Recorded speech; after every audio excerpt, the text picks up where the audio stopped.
Shalom, shalom, shalom, shalom, bala nzambe, mbote na bino. Na tango ale tola muki, tola misi ya kovimba, kola mkala pongi. Mais nzambe abatele biso na ngolu na ye, to telemi na bolingo ya nzambe. Be apesi biso makasi, alobisi biso to tamboli, to seki. Vraiment, gloire ezonga se pa ya nzambe, bolingo na nzambe, ele kasu makasi, kata metema na biso, parce que nzambe wana abateli biso. Abateli bino, mabota na bino, bana bandeko nyonso na elika toyebi ke tout le monde aza bien par la grâce de Dieu. Alors toteli na ntongo bakanisi ebele na mitu, banini ebele, bakaba ebele na mitu, bakanisi kokana batu, kokanisa na koloba na ye na kosala ye boye, tout ça là ezo dépend na biso ya na teme na biso lelo pardon. Ndeko na ngai, il faut savoir ko pardonner. Il faut pardonnaka. Il faut qu'on limbisa. Moki na makanisi ebele, bato to na mitema na biso, bato ki ba meke par rapport à ba blessure, par rapport à ba kanda, makambo kili kizo le kalabiso, ozo ka vina yo, eza lokola yo, mezo ko za lokola yo te, ozo ka o sans sortir na ozo lingela, mais esa la mela bongo te, toujours mal, toujours ba ozo ka sala bolamu, ba ozo la ka mabe, o tala boye bande konanga soko landi wana. Okota nzela lola te. Okangama na nzela pour rien. Soko tali mabe bata mokilo okangama na nzela. Okolo ngala baka tout temps. Okolo bala moto kino ah voilà ngala komi na ngai asi na mona se retirer. Mais pardonner moto wana eko ina ete ya motema na yo po nzela na yo efongwama. Bible zo ba na Matthieu. Ba na Matthieu 6 na 14. Ceux qui olimbisaka bato nzambe na biso na likolo pe akolimbisa yo. Soki olimbisaka te, tata na biso na lola akolimbisa yo te. Akolimbiso jamais. Boyeba ke principe nzambe eza ba principe nzambe. Jamais nzambe ko changer pour na yo. Yo nzambe a changer. Alobi yo te na moka pour na Naomi na changer jamais. Jamais et jamais. Nzambe oya luba etikala. Bayi maloba ya nzambe eza bongo pe etikala bongo pe otikalaka bongo. Bato bakoya génération ekoya lolenge maloba ya nzambe ekotikala bongo.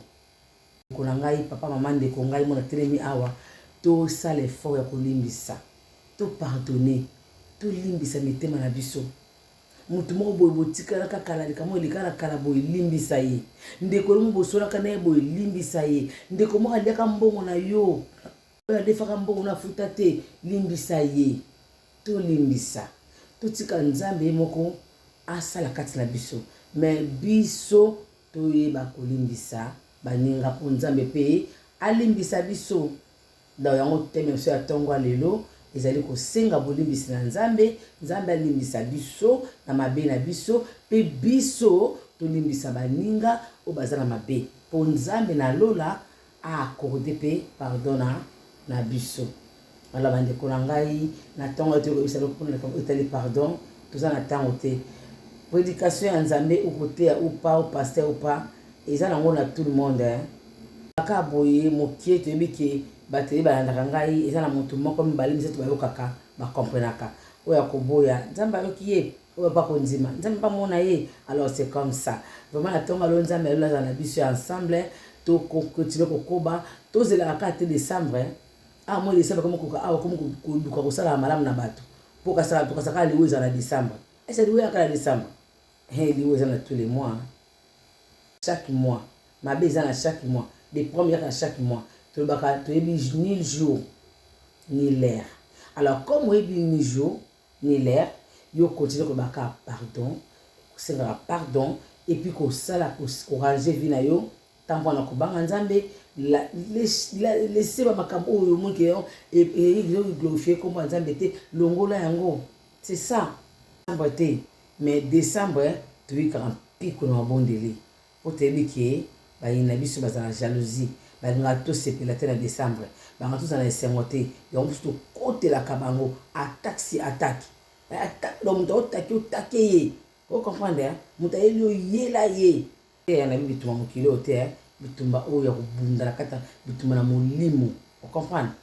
tenir tu bagan na bituma molimo abeti mutu soko na akoisa muninga soko tala mo anza bozana puissance nzambe kati na yo me okoisa eti yango poza na makasi wana il faut limbisa na motema na yo faut préparer motema na yo ezala tellement bien nde wana yo komona makambo ezala malamu mpona yo apambola bino nzambe azana bino bandeko nanga tobandaka boye lobi mama pasteur mama Naomi osambela mpona nga mama pasteur mama Naomi obonela mpona nga tobandaka malembe tobatokelonka bongo tokena bonzambe ka malembe nzambe aotika biso te toyika mpiko na bala nzambe totika mabe nzambe asunga biso bandeko na ngai nzambe alolaza na bino ensemble lelo na tonga lelo toki na pisom toki na kati ya Matthieu na biso na kati ya Matthieu 6:14 ilobeli biso tangango oyoka o nzambe alobela biso pona motepe etutama po otala makambo ya nzambe nzana ezala polele